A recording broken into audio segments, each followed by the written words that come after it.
Good evening from Sacred Space at Titania's Realm. This is Tanya Aarons coming to you from her sacred space, her wonderful home in Brisbane, Australia. So it's the 8th of March 2023, which also happens to be the anniversary of my grandmother Eva Meyer's suicide back in 1949, long before I was even a twinkle in my father's eye. And but I'm linked to her through the maternal line, obviously. She was my mother's mother. I'm linked to her by ancestry and by genetics. They say that each woman has actually existed in her grandmother's womb, in the cell lining.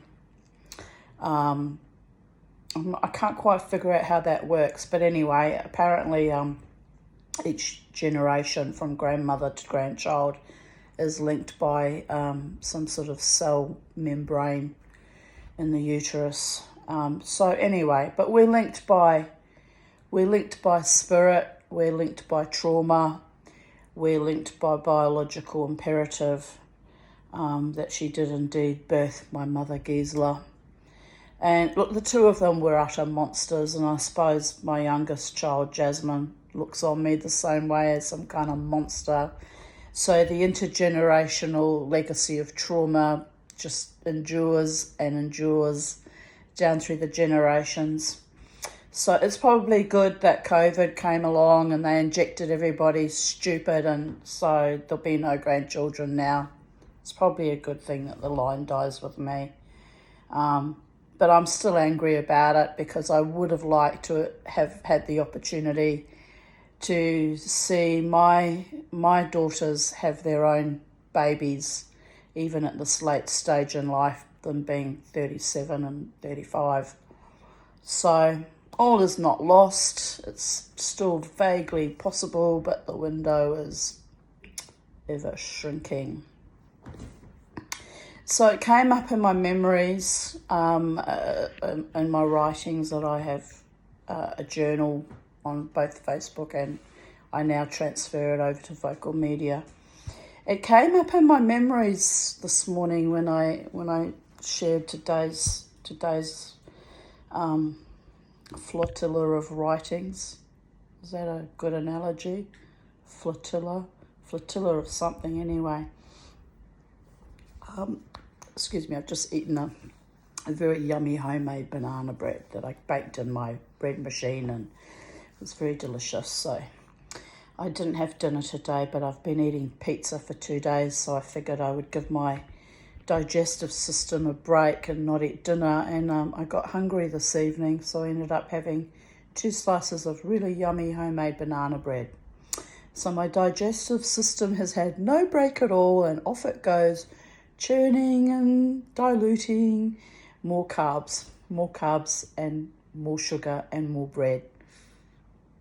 You can tell that I'm a little bit German, which I'm usually in denial about because my love of cake, right? It's a bit of a ancestral anachronism right there. So anyway, but I digress. It came up in my memories this morning, apart from it being my mother's suicide date. Her birthday was actually in July, I think it was, 19th of July, 1898, I believe. Anywho, yes, so the old girl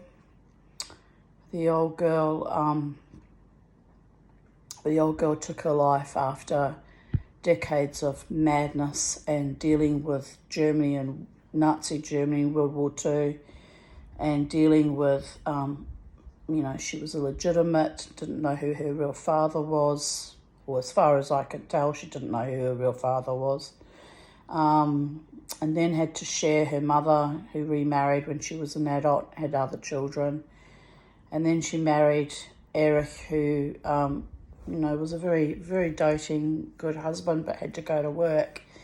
And during the times when he was at work, she would lash out viciously, and go into some kind of agitated depression and beat the living bejesus out of my mother when she came home from school. So there was a lot of discord and violence, and my wonderful non-biological grandfather, because he did not sire my mother either.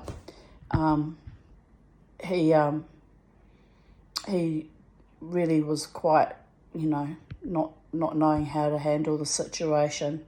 So from time to time, they would send my mother to her biological father, Anton Petula, just to have a break away from Eva, whose violence would just escalate out of control.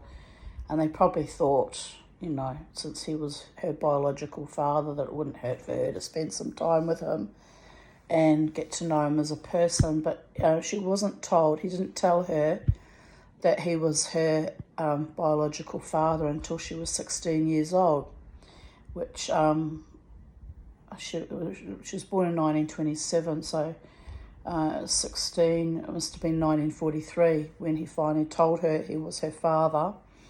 And my mother was so shocked and horrified, she threw him out of the house and actually out of their apartment, and actually never saw him again.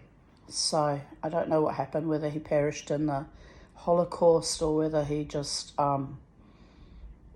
died of old age. I'm not sure what happened in the end. There was a rumour that he perished in the camps because he used to hang out with the Roma people who used to come and bring, pre-Nazi Germany, used to bring their caravans and park around his apartment for a distance of 2 blocks. They came once a year and would do some kind of weird, I don't know what you would call it.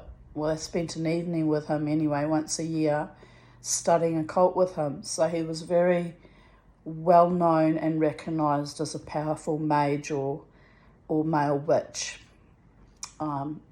So that's what my mother told me. How true it is, how much is factual, I don't know. But the stories she told me were quite confronting and intriguing, actually. So I have no reason to doubt it, because these kind of stories don't get passed on in families usually unless there's a fair bit of truth to it. But, we all know the old story about Chinese whispers and how stories get embellished and change with time. So there may have been some exaggerations. But judging by the way my mother used to pass on the stories and her showing reasonable discomfort at the fact that he was well capable of murdering people with occult magical practices, and she asked me what I thought of that, and I said, well, it's reasonable. If someone keeps harming you over and over again and you've asked them politely not to, and you've tried all ordinary channels of preventing them from harming you, I can understand that someone might, decide that's it, I'm done with you. So maybe in that respect, I'm more like my biological grandfather than anyone else in the family, because they all had this like Christian guilt and, oh, you must forgive and turn the other cheek. And well, by the gods, there's only so much cheek turning and forgiving we can do over and over and over again, only to receive more and more damage.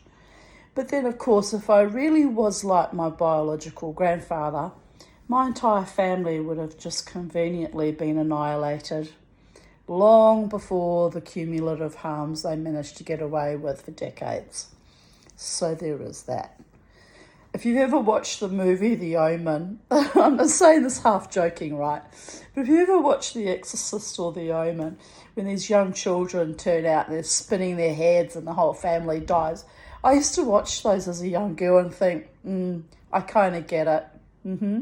If you've grown up with the intense amount of cumulative trauma and abuse that many children of my generation and prior generations grew up with, you can well understand how someone might just completely snap and just take everyone down. And as I'm saying, this video we have on TV, accessory to evil. So the dark angels are listening in and playing to my darker nature. Fire upon you, get thee to the seventh echelon of hell, because I'm only joking. I'm actually a sweet, kind, loving person, and none of my enemies have been murdered by me, although there were times when it was tempting and came a bit close on a couple of occasions. But I've done no harm to anyone, and I take great pride in that. And most of the familial enemies died of natural attrition. Oh, what a shame. But anyway, I reserve my forgiveness for people who are genuinely sorry and have the grace and courtesy and decency to apologise to me. And not just that, but to amend their behaviours to the degree that they stop being complete vicious little imps and asses, actually, turn their life around and start treating me with decency and honour, right? Which is all I expect from my true friends and family and beloveds and lovers and, decency and honour. They don't have to be rich. They don't have to be devilishly handsome. They don't have to be angelic. They just have to be, courteous and respectful and honouring, treat me with integrity and kindness and, genuine high regard. I think that's not unreasonable, to ask that from people that want to be in your life. So here I sit alone on my couch making crazy videos about my dead grandmother and my dead grandfather, people whom I've never met. I didn't come onto this planet till 1965, and I don't know when my biological grandfather died, but Eva, here we are. It just said Eva lasting. Oh, they're having fun, the spirits, tonight, aren't they? My grandmother Eva passed away in 1949, long before I was, as I said, a twinkle in my father's eye. So, I'm making this video because, yes, I digressed again. Sorry, I'm a little bit tired. This morning it came up in my memories about an event that happened when I was still working at the Queensland Police Service Academy, where they train police recruits to be, serving members of the police constabulary, and to protect and serve is their motto. Never protected or served me in an emergency, except the last time with the suicide attempt, because they were more or less forced to, because my friend advocated for me. Had it not been for her, I would have been left for dead, and they would have had no qualms about that because they're utterly monstrous. So there is that. But anyway, it came up in my memories. 2000, 8th of March 2000, where I literally fell out of the Queensland Police Service Academy bus. It was just one of those small mini buses that they used to ferry the recruits around, and I'd been on a mission. I'd been on a trip to police headquarters that day with a bunch of other much younger people who by lunchtime had all skived off, disappeared, and didn't come back. It was a course on teaching us how to do Excel spreadsheets. It's quite an important course if you intended to continue in the job. But the young ones, with the wisdom of the youth, had all buggered off. And me trying to be responsible, because I had 2 children to raise. And so I was 35 at that, not quite 35. I would have turned 35 in April. So I was 34 on the edge of turning 35 on the 8th of March 2000. So I was being the responsible adult And I came back on the academy bus, and I'd felt dreadful all day. I actually almost called in sick, but I thought it was important that I did this course, you see, because I was thinking, well, my traineeship was due to end in June, and here it was March, and I thought, oh, I've got 3 months of work ahead of me with money coming in, and then, will I get another job? So I was really thinking conscientiously of, I must do everything I can to get more strings to my bow so I can actually get another job and have a career as a, admin officer. Well, that didn't work out, did it? But never mind, I digress. But I was all het up about doing this course and learning more skills and being committed to it and doing my best, thinking that I would be able to provide adequately for myself and my children. So anyway, so I wore my beautiful Spanish high-heeled leather made in Spain, beautiful shoes. I bought them. I used to buy shoes in Marion's, and it's a very exclusive shoe shop here in Brisbane. There used to be a store in Paddington, I don't know if it's still active, and there was a little store they had in Stones Corner, and I used to go through their bargain bin and buy the most exquisite, European shoes for $50. Sometimes the maximum I would spend was $100, but these shoes actually cost me $50. Now, the shoes that they had in this exclusive shoe shop, they used to go for about $1,000 and upwards. So I would quite cannily wait till there was a sale and have a look what was in their bargain bin and buy myself the most exquisite shoes, right? That was my thing I did when I was young, in my 20s and 30s. Even though already by the time I was 35, I was sent into quite severe poverty because of my marriage breaking down and the systemic abuse of the government allowing me to be robbed of houses and my business and, you name it, what didn't they rob me of? And I'd been strangled and attacked, and I was living in severe depression and, complex PTSD and trauma mode. And so even then, even though I was struggling with all those limitations, little bugger that I would still buy myself lovely shoes because I wasn't going to run around looking like some downtrodden, worn out, slept in all night freaking peasant, right?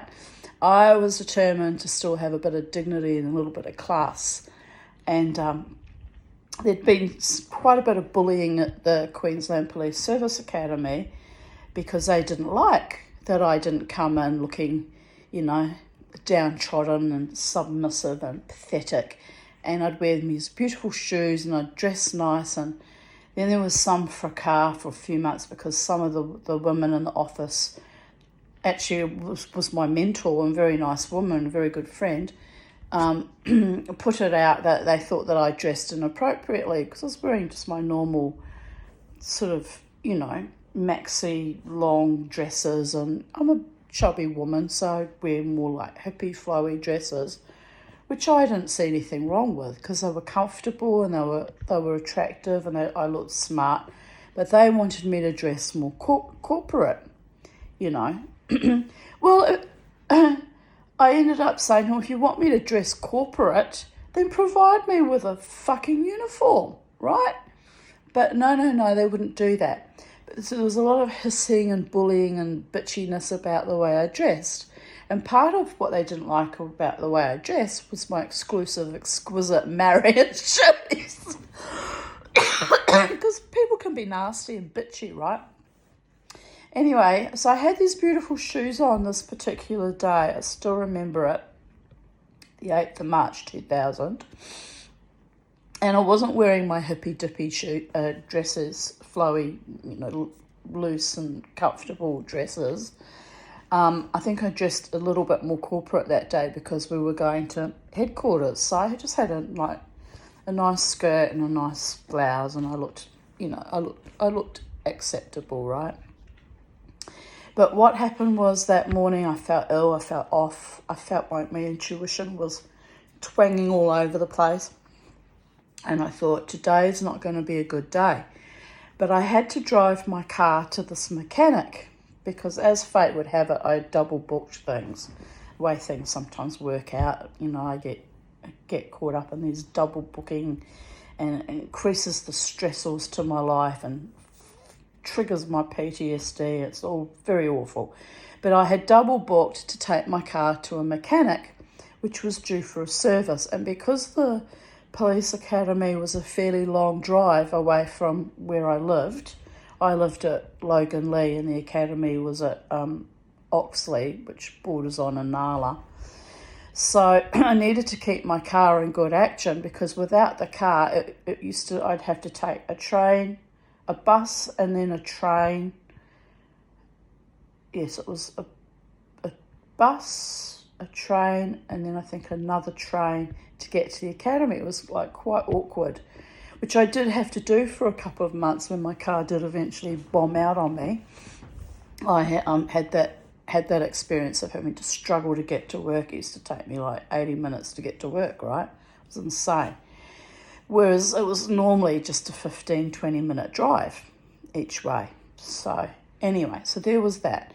So anyway, I drove my car to the mechanic, and the other thing that I had done that day was I had ordered, because it was a Friday, I had ordered through our work, through the work, the admin where I worked, I had ordered a big box of fresh vegetables to be delivered to the academy for me to take home, to buy for the week's worth of, fruit and veg, which was quite a good way of buying vegetables, because you got a very good quality big box of vegetables, and it wasn't very expensive, and I was struggling to feed myself and my two daughters. Even though I was working at this stage, and because it was a traineeship, I was still getting part pension.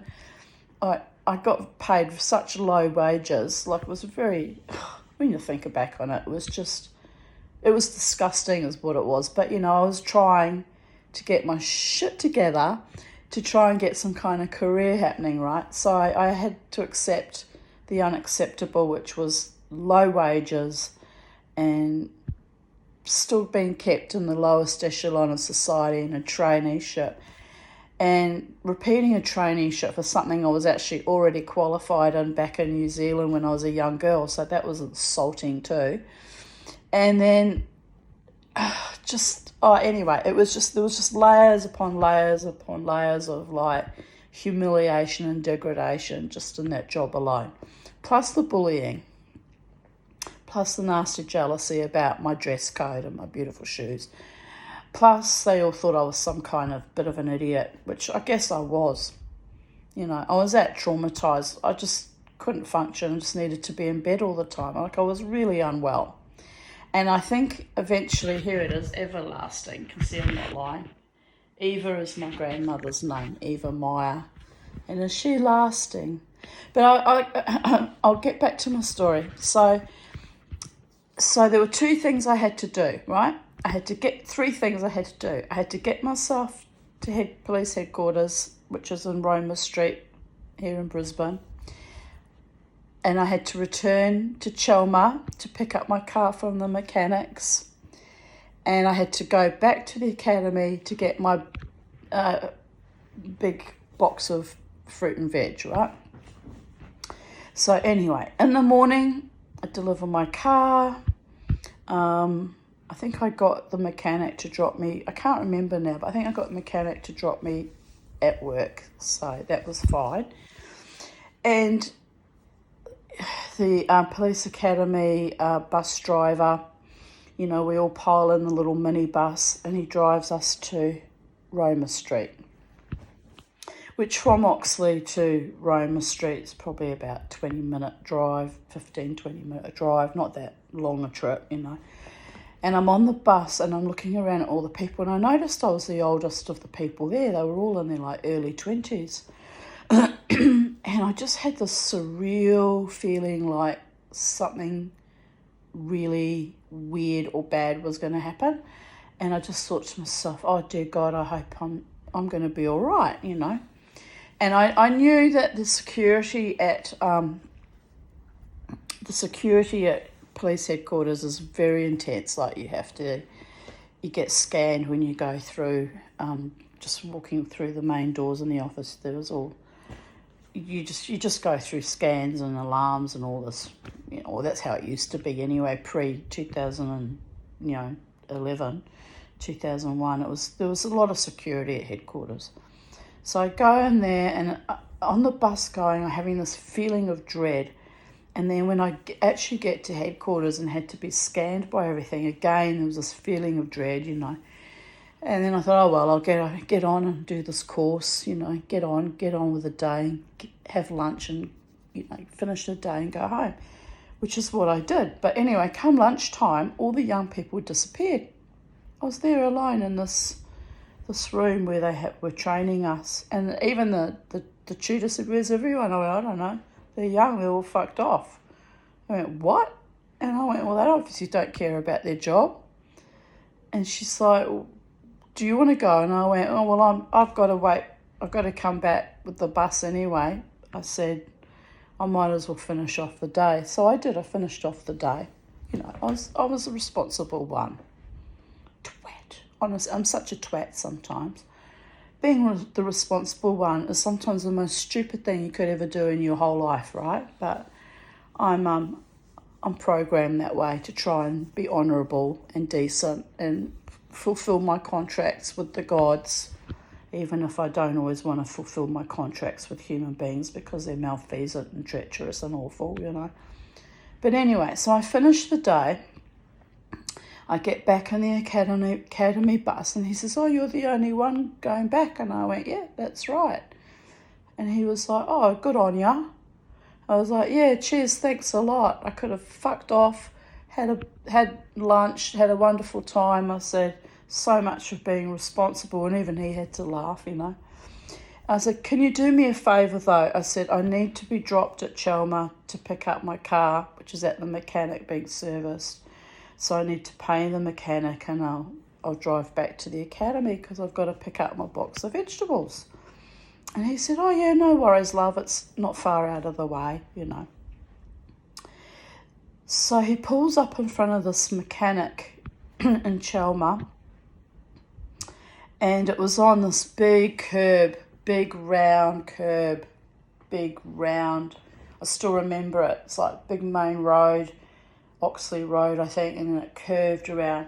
And I'm standing at the back door, and the driver is turning back to watch me. And I said, oh, goodbye, thank you so much for dropping me here, appreciate it. He goes, oh, no worries, love.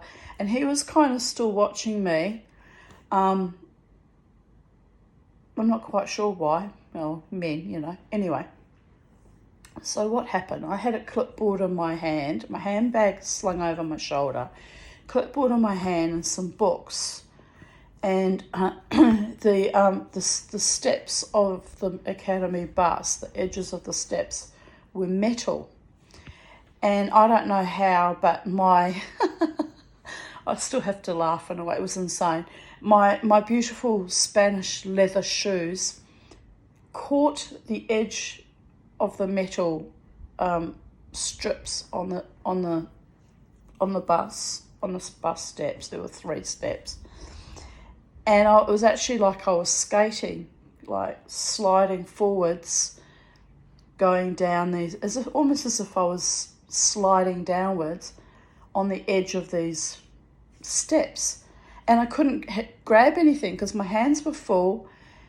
And so I started to fall forwards.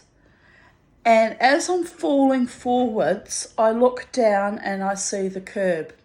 This big curb that wrapped around, where opposite where the mechanic was. And it was pretty weird because there were 3 men standing on the verge, 3 mechanics, because it was closing time and they'd obviously finished for the day. So they're standing directly in front of me, but not close enough that they could, grab me or assist me in any way. They were like further back, but they were actually facing me when I fell out of the bus, when I fell forwards out of the bus. So there's sort of this look, because I'm thinking, well, what are they standing there looking at like gormless twats? I just had this moment to think that. And then I start falling, and I'm looking at them and I'm looking at the curb, and all I could think in that split second was, I'm going to crack my skull open and I'm going to die. That was my main thought. And the next thought, and this all happened in microseconds, I thought, my poor children, who's going to raise my children?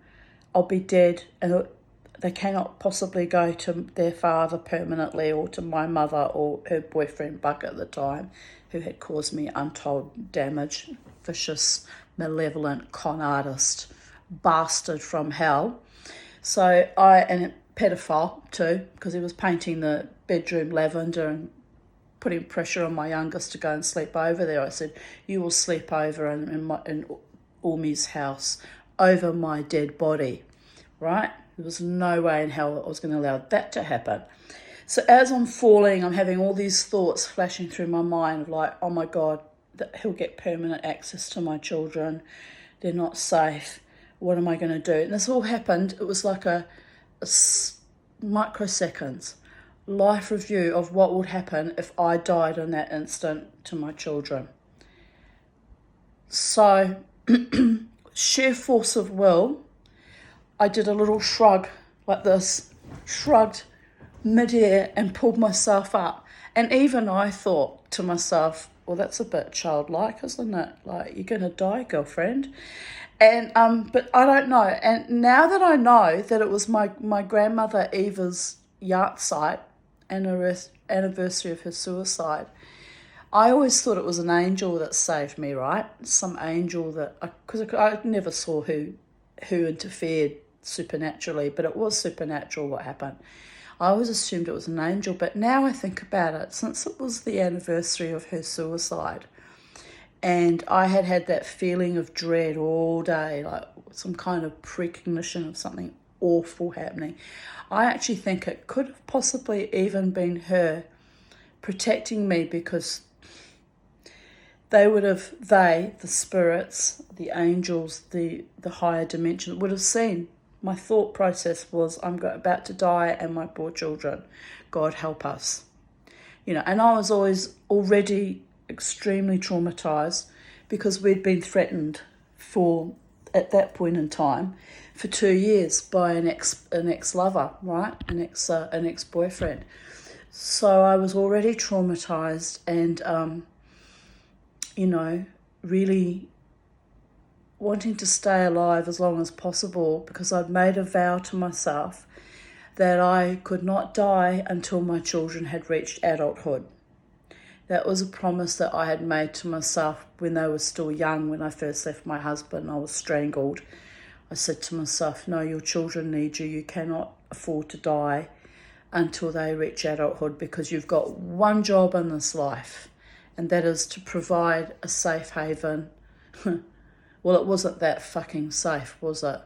But to provide, perform a role as a parent, and to keep a roof over my children's heads and keep them safe from the familial pedophiles and their enablers, right? That was my one job, which I was determined I was going to succeed at. Well, I kept them safe from the pedophiles, but I was not able to keep them safe from the violence, the attacks on my person, the floozies and sluts and whores and so-called girlfriends of the ex-Israeli that also threatened and attacked me in the street. And it just was endless. It was like constant attack after constant attack after constant attack.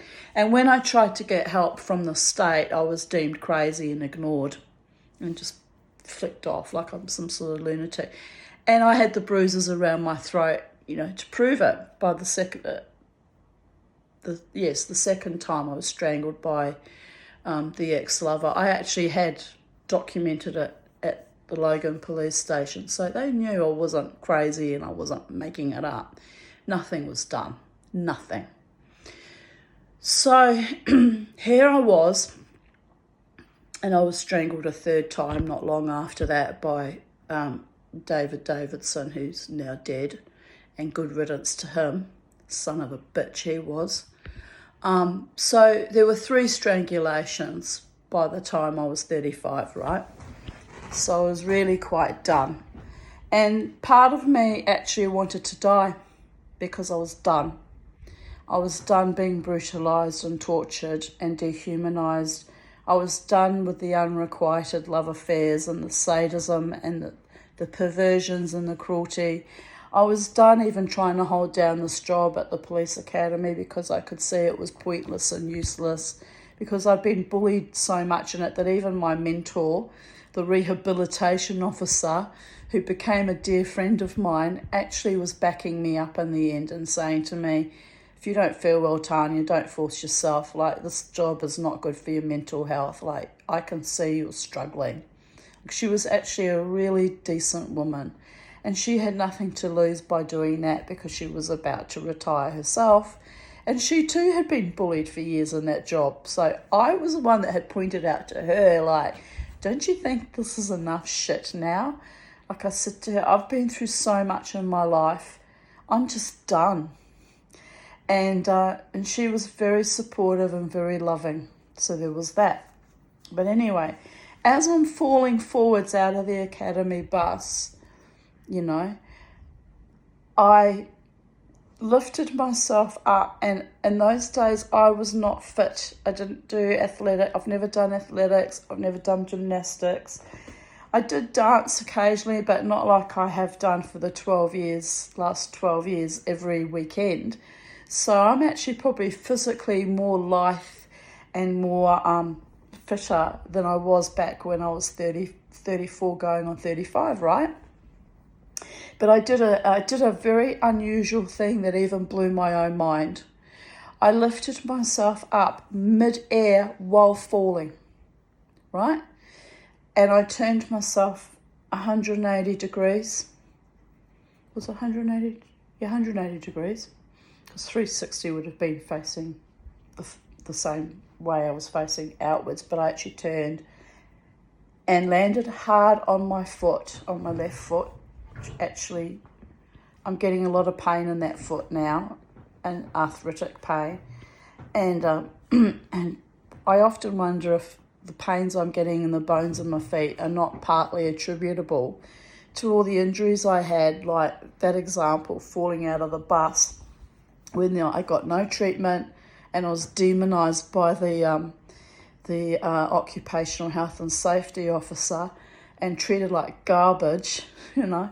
I should have just sued the asses off them, I really should have. But my father, when he was alive, I used to refer to him as a compo king because he was always trying to bleed money out of people, and he had bursitis because he fell off a motorcycle and he sued for that. And then he had another accident in work and he sued for that. And he was suing it every which way, everyone and anyone, because he was just an asshole. So I do not want to be like that person. You know, again, my sense of responsibility and honour and integrity, right? So anyway, having said that, now I have chronic pain in my legs and feet, and I usually attribute it to dancing, but I've got the most terrible pain in my left foot now with some kind of hard ridge bone right along the outside edge, which does not look good. I need to see a doctor about that. Anyway, I'm sure these are all cumulative damage from years of not getting proper treatment when I actually did sustain injuries. But anyway, I'm falling out of the bus and I turn myself around and I land on my feet, still on my high heels. And the most amazing thing of all was they were high heels. They were about 4 inches high. I didn't fall over on them. They didn't fall out underneath me, and I landed quite hard. And I heard the men that were standing on the curb behind me, I actually heard them go, because I think they were shocked that I somehow had landed on my shoes and didn't crumble under and fall down in a heap, you know. So I'm staring straight ahead at the staircase, and I'm even staring at it, trying to figure out what just happened and how did I even fall out of that. And how am I standing facing in? Because when I turned myself around mid-air, I expected to be facing in all sorts of directions, but not actually completely opposite. So I looked at the driver, who was looking at me in shock, and he just said to me, "How did you do that?" And I said, "How'd I do what?" And he went, you know what you just did." And I was like, "I don't know what I just did. I don't know what you're talking about." He said, "How did you do that?" And I went, "Well, I wasn't going to smash my skull open, was I, and die?" And he's like looking at me like this. And I said, "I've got 2 children to think about and feed. I need to go home. I need to go home to my children right now." And he's like in shock, right? And I went, "And please don't tell anyone." And he's like, "Oh, I promise I won't." Liar. He was such a liar. Anyway, so I turned around, he goes, "Are you hurt?" And I went, "I think I've twisted my ankle, but I'm still able to walk on it. It's just a bit sore, but I'm all right. I can walk on it." He was like, "Oh, that's all right, love. I'll meet you back at the academy," he says, right? And I was like, "Yeah, mate, yeah, no worries." So as I'm going, turned back around, I'm now walking towards the mechanics. The 3 mechanics look at me and I went, "What are you staring at?" And they're like, "Have a good weekend, love." And I went, "Yeah, have a great weekend too." And all I can think of was like, fuck off, because they did nothing to support me. "Are you all right? Can we help you?" No, they were just like bystanders getting off on, "Well, what's this woman doing?" "Oh, she fell out of a bus, turned herself around." Anyway, so they left to go home to their families, as you do on a Friday night. And I went in to pay the boss, the mechanic. He didn't see any of this. He was inside. So he was none the wiser. So anyway, I shelled out $325 for the service, which was a lot of money in those days and a bit of an ouch. I think that hurt worse than landing on my ankle in stilettos. So anyway, I get back in my car and I'm thinking, "Oh, well, thank God I'm alive. I'm okay. And my car's all right. I don't have to worry about my car for another 6 months or a year. So I get in the car, go back to the academy, and I go into the office. Someone had been on my computer, which really annoyed the crap out of me, because I wasn't there all day. So anyway, that annoyed me. What are they looking for on my computer? But probably just needed to do some work on it. So anyway, I shut down my computer and I grabbed my big box of veggies and I go and I put it in the car, and I get a message. "You have to come and see the occupational health and safety officer." I said, "What for?" You need to go. You just need to go and see. You need to report to him." I said, "What for?" "It's Friday night. I want to go home." "You better go and see him," they said. "It's important," they said. All right, so I go. I said, "I don't even know where this office is." So they tell me where to go. So go around there. Anyway, there's a sergeant. He was an absolute pig. Absolute pig he was. "Have you hurt yourself?" I said, "Well, I fell out of the academy bus," I said, "but I'm all right." "And do you need to put in a report?" I said, "What for?" He says, "Oh, you need to put in a report." I said, "What for?" "I'm not injured. I've just got a sore ankle. I'm able to walk on it. I've driven here from the mechanic at "What were you doing at the mechanic?" I said, "Well, I asked the driver to drop me off there because my car was being serviced and he didn't mind. So that's how the accident happened. It had nothing to do with going to a mechanic." I said, "It just happened that I fell out of the bus when I was alighting the bus." "How did you do that?" I said, "Well, my shoes slipped, didn't they, on the edge of the steps." "Oh, well, that's not supposed to happen." I said, "Well, it did." And he's like firing rapid fire questions at me, treating me like I was some freak of nature, right? And I was getting more and more annoyed. I said, Who told you that I had an accident falling out of the bus anyway? He said, the driver. I said, well, I told the driver not to tell anyone, so he broke his promise to me. He said, well, the driver wants to know how you fell out of the bus and how you landed on your feet, facing inwards. I said, well, I can't answer that question. He says, what do you mean? I said, well, I don't know how it happened either. I said, it was that or crack my skull open on the curb, and I wasn't going to do that. I've got 2 children to go home and prepare a meal for and spend the weekend with. I said, I'm going home now. Oh, you have to sign this piece of paper, blah, blah, blah. Shoves a piece of paper in front of me. I don't even know what it was, quite frankly. And so I sign it, which was basically waving that I was going to sue the academy for my accident falling out of the bus, right? Which I wouldn't have done anyway, because it was an accident. It was just one of those weird things that happen to you in life. And it's not like I was pushed. And the fact that I turned myself 180 degrees around and saved my own ass, literally, saved my head, and was staring at the driver, freaked them out so much that they, after that, treated me like I was some kind of leper. But anyway, my ancestors really were witches, but it had nothing to do with witchcraft, people. It was just sheer determination to survive and not crack my skull open, and to be available to my children, who at that stage had Jasmine was about to turn 13 in May, so was about to have a bat mitzvah, and the older one would have been 14 and a half. I was determined to survive for the sake of my young teenage girls, who had already been put through hell via the Rosalio and Rosalie family and David Davidson and all the other malfeasant fucking bastards that, that I knew from my Jewish community. So I was not going to abandon my children.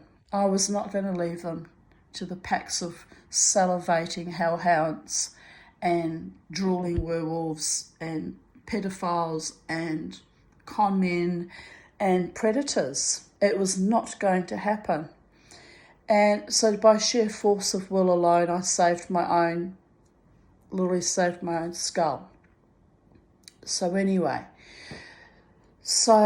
I said to the sergeant, I said, are you done? Because I'm going home now. And he was actually really bolshy with me, but even he was a bit shocked when I arced up, because enough is enough. I'd put up with their shit all day. I'd been in that awful course that all the other participants had absconded from. I had fallen out of the bus. I had done my duty and come back to the office. I'd gathered up my vegetables. I was done. I wanted to go home. So I went home. I told my children what happened, and I went to bed, which is my usual custom when I came home from work. I was so mentally drained every afternoon from being just from being at work all day, that I would just go home. I'd have to have a nap for a couple of hours. So I said to the kids, I'm just having a cup of tea and then I'm going to bed. And Crystal was so sweet. She was such a sweet girl at that age. I mean, they both were. They were both lovely kids at that age. Jasmine was starting to turn a bit savage and vicious from the age of 13, but she hadn't yet turned 13 yet. She was still 12. She was like, oh, Mummy, are you okay? And I was like, no, I've hurt my foot and it's a bit sore now, so I'm going to have to lie down, put my foot up on a cushion and just rest my foot. But Mummy's okay, and then I'll go and make us some dinner. And I can't even remember if I cooked dinner or if we just got takeaway that night. Probably got takeaway, if the truth be known, because it was Friday night, right? And I must have had them that weekend, because they didn't actually go to their father's. They were with me that weekend. So anyway, that's the 8th of March 2000, and it occurred to me that was the fall of my life, when I should have died, should have, could have, would have died, had it not been for my sheer strength, mana, spiritual prowess, And whoever it was that literally lifted me up and turned me and landed me safely on my feet, which was the part that was a bit supernatural because, you know, I didn't have gymnastic training and I'm not a kung fu artist. So I still don't know how I did that, how I achieved that. And yes, it did freak out the bus driver so much that he ran and gossiped. The first thing he did when he got out of his minibus was ran gossiping to everyone. And for the remaining few months that I worked in that job, because I finished in, I think it was early June, beginning of June. So this was in March, so April, May, June. I was treated with a bit of like, you know, not by my mentor Rosie Price and not by my co-workers and admin because they all knew me well. You know, we'd been working together for a year, but all the other police personnel and the gardeners and the bus drivers, because they all gossip, they would just look at me and go, just give me the weirdest looks, like I was some kind of weirdo or freak of nature, because word had gotten round about my little achievement. Well, it's not really an achievement, it was just a sheer bloomin' fluke. But anyway, it was very stressful for the continuing pursuant 3 months because I'd get weird looks and they would like, pss, pss, pss, pss. I was like, well, let them gossip. I've done nothing wrong but stay alive and make sure I've kept my skull open, not open, but in one piece, so I could continue to nurture and mother my 2 daughters who needed at least one responsible parent in their life who wasn't a complete arse. You know, not that I was the most perfect mother. I mean, I had my issues with my depressions and my CPTSD and the poverty we lived under. It wasn't an easy situation for them either. But at least they knew that I was a stable figure, that I was there and that I wasn't like farming them out to random strangers and leaving them completely, you know. I mean, I did used to leave them a little bit unattended when I used to go to Kabbalah classes once a week, and even that got a bit scary because somebody started ringing up, making prank calls. That someone I firmly suspected was David Davidson because they were trying to drive me out of the Kabbalah classes, right? That was more viciousness. So they started threatening my children. I was like, kids, don't answer the phone, don't open the door to anyone. Mummy will be home in a couple of hours. You've got nothing to be afraid of, I said. But I said, oh, who might be calling you? And I looked straight into his face. He knew I knew. So they did everything to sabotage me. Viciousness beyond belief. That's why people ask me, you know, why won't you forgive them? Because I forgave and I forgave and I forgave and I forgave. And the behaviours never changed, in fact only got worse. They were never sorry, you know. Davidson had the nerve to come to me as a ghost, as a spirit, and try and tell me through a medium person that I had befriended. This was back in 2020, so about, 3 years ago now. Was it 20 or 21? It's a couple of years ago now. He jumped in when I was actually there on a social visit. I hadn't asked for a reading. This was a fairly famous medium who charged quite a lot of money for her readings, and I didn't have money, and I was conscientious enough to think, well, I've come to support her.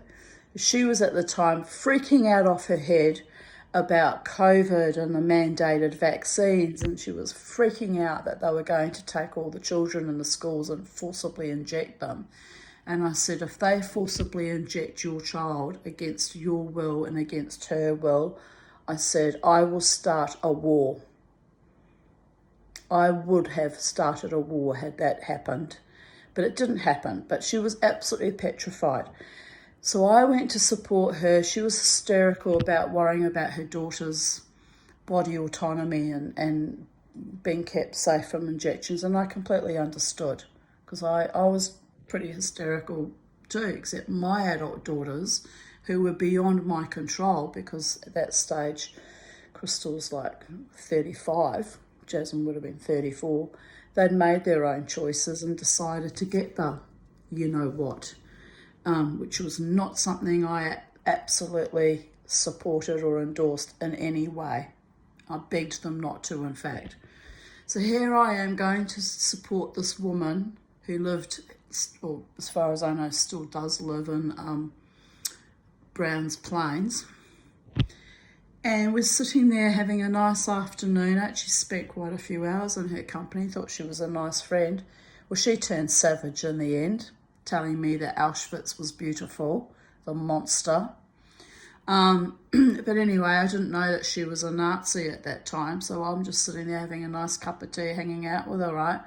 And the spirit of my dead ex, we weren't boyfriend and girlfriend, but lovers, David Davidson, jumped in and wanted to say, wanted me to speak nicely to him, and basically wanted to apologise. It's too late.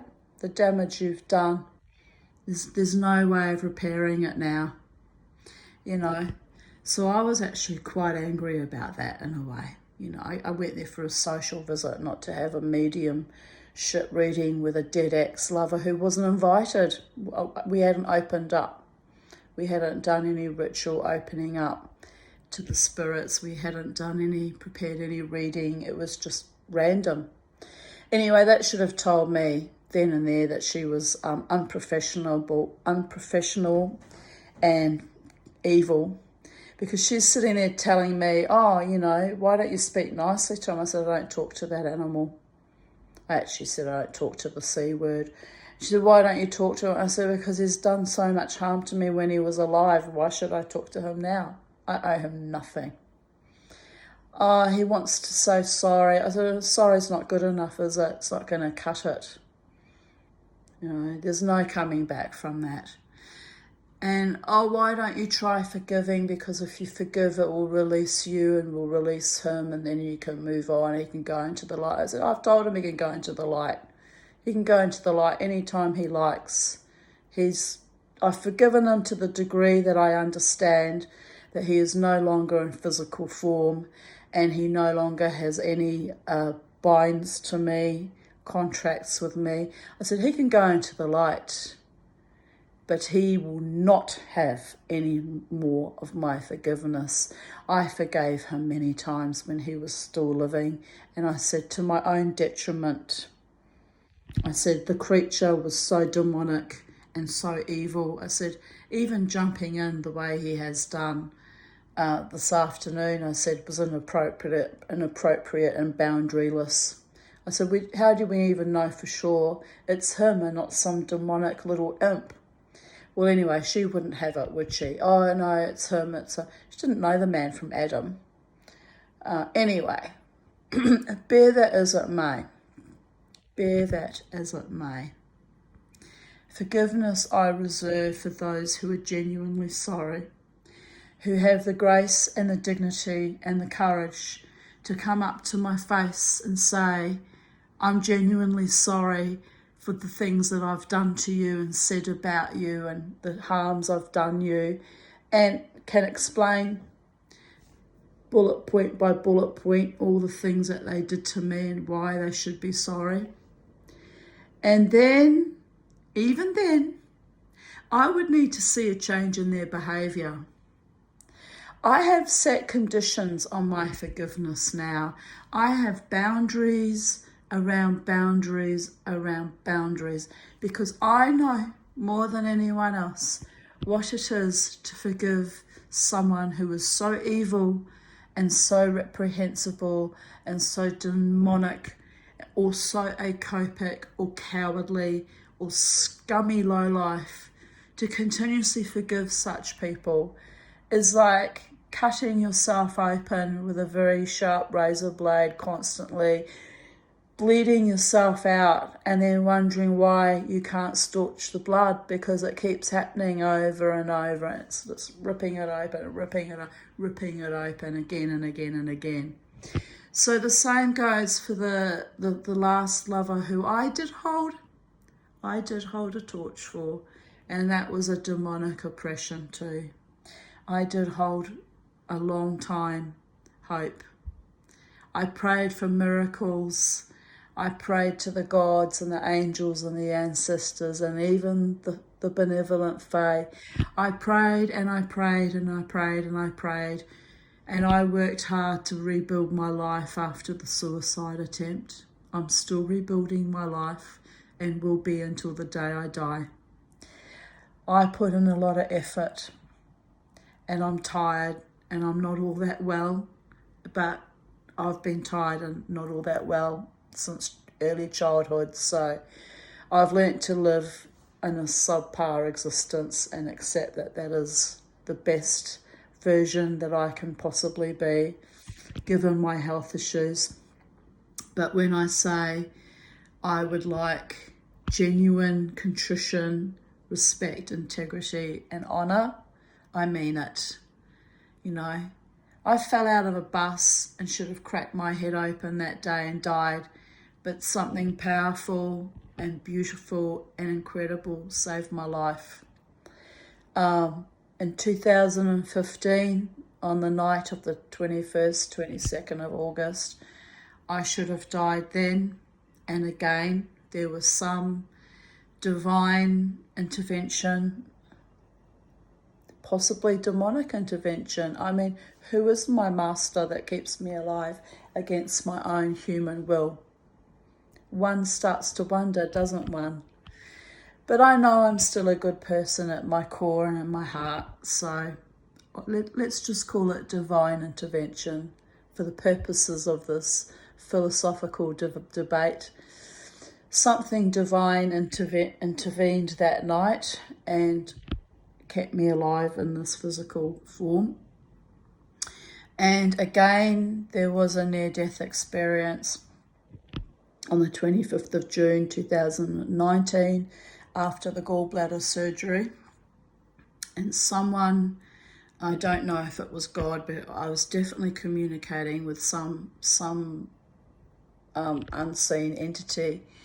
I can't say it was God though, but something again said, you know, you're not going to die, we're going to send you back to a hellscape of epic proportions. And sent back I was. On my last breath, I inhaled, and off I went again, hit the ground running, achieving things that I didn't think would be possible given how much pain I was still in, drumming circles, teaching myself, sewing, what else, the jewellery. I did everything I could to try and turn my life around. And, you know, even in recent weeks, being put into service again by the spirits to be a protective, mothering, supportive figure in the night to a woman who just escaped domestic violence. And, you know, so and there were other near-death events at the end of 2019 November, you know, when I was vomiting and choking and coughing at the same time, and almost died in my bathroom here actually. So there were a few attacks on my life that were significant that I actually thought, oh my God, I'm not going to make it this time. And here I am on the 8th of March 2023, 23 years after that event when I fell out of the bus, fell forwards out of the bus, and miraculously, I'm still alive. I'm still sane. Yes, I'm off my psych meds since the 3rd of June 2016, and that week was the week that I got haunted by, you know, the 4 consecutive nights in a row by David Davidson. So here we are, you know, 7 years later, almost 7 years later, got my mind back. I've reintegrated my body, mind and spirit, my neshama, my ruach, my nefesh. I'm busy every day creating things, more as a way of managing my anxiety, which has got worse over the last 3 years with the COVID epoch. Understandably so. I mean, the whole world, we've all been put under attack for our very lives, right? And as I said to my psychiatrist today in my debrief, I said I was so outspoken and advocated against and it was so outspoken that I said in Nazi Germany, some government official just would have shot me between the eyeballs, which is what happened if you dared to speak out in Nazi Germany. So I said, I've been very brave and courageous, and I am in significant danger still, because of my refusal to be silent on the subjects of domestic violence, child sexual abuse, and any other violations of human body autonomy, like the COVID regime, the COVID epoch. So I have survived against all odds, and I have fulfilled my contract with the gods, which is to be a decent and honourable person and to stand by humanity, even though humanity very rarely stood by me, and put the man back in humanity. And I still haven't found a loving, supportive love partner, which my psychiatrist reminded me today. He said that's all I've ever wanted, is a loving partner, male partner who had integrity and honour and treated me with kindness and respect. It's all I've ever wanted as a woman on this planet. As a child, it's all I ever wanted, was to be safe and have loving male figures in my life. And no, I was surrounded by 5 bloody monsters all the time. And then on top of that, I had to cope by going to school and cope with the bullying and the abuses that were happening in the school system. So how I even survived my childhood is miraculous. And, my psychiatrist said, wouldn't it be lovely? He said, all you've ever wanted is a loving, stable, loyal, faithful, kind man. And he said, I said, all I've ever wanted, I said, is a man who has my back and my front, who is decent and honouring and loyal and faithful, treats me with sweetness and kindness. I said, and the reality is the only people that have maintained that those value systems that I require for my relationships in life are you, doctor. He has always treated me with kindness and integrity. And my friend Jared and my friend Lynn, and I said my daughter Crystal, of course, but the rest, couldn't trust them with my life, certainly couldn't trust them with my heart, and it's a tragedy, but it's my reality, and I've reached acceptance after almost 58 years of living on this planet that is as good as it will probably ever be. I mean, I have my few friendships at the casino that are sweet and kind and nurturing too, like my friend Sally and Joe and a few other acquaintances that come and go there. But my rock solid foundation of rock solid friends that, have been there for me all my life are those core people, Lynn and Jared, who I've known for 35 years, and my doctor, who I've known for 12 years, and, a few other dear friends who've been very kind and generous to me over the years, like my friend Sally Castle and, Julie, who's drifted away now, but who actually saved my life on the night of 22nd of August 2015. So there have been people in my life who have contributed to my survival on this planet in profound and humbling and amazing ways, and I acknowledge those people. And the rest of the monsters don't blip on my radar. They just, I've just had to let them all go. I just have to let it all go, let them all wash away, sloughed off by the winds of fate and destiny and primordial consciousness that watches over me, blesses me accordingly, and for that I am grateful. So that's the end of my video.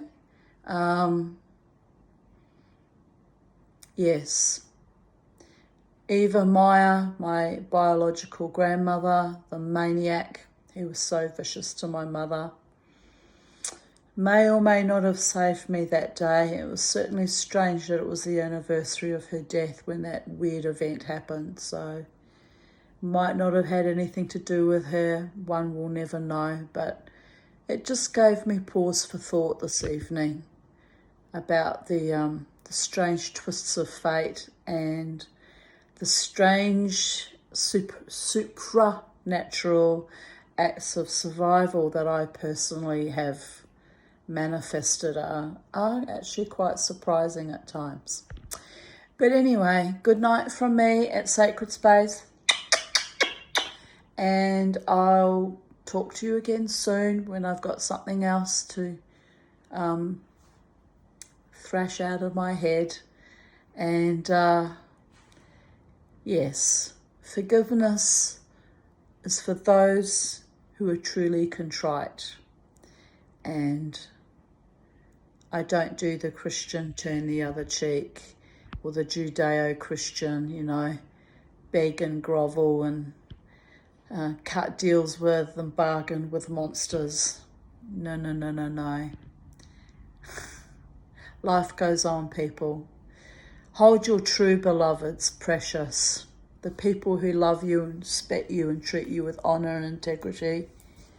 And don't let the shadows, the shades, the pestilent, monstrous vampires of the past darken your psyche, your spirit, your soul, or your doorstep.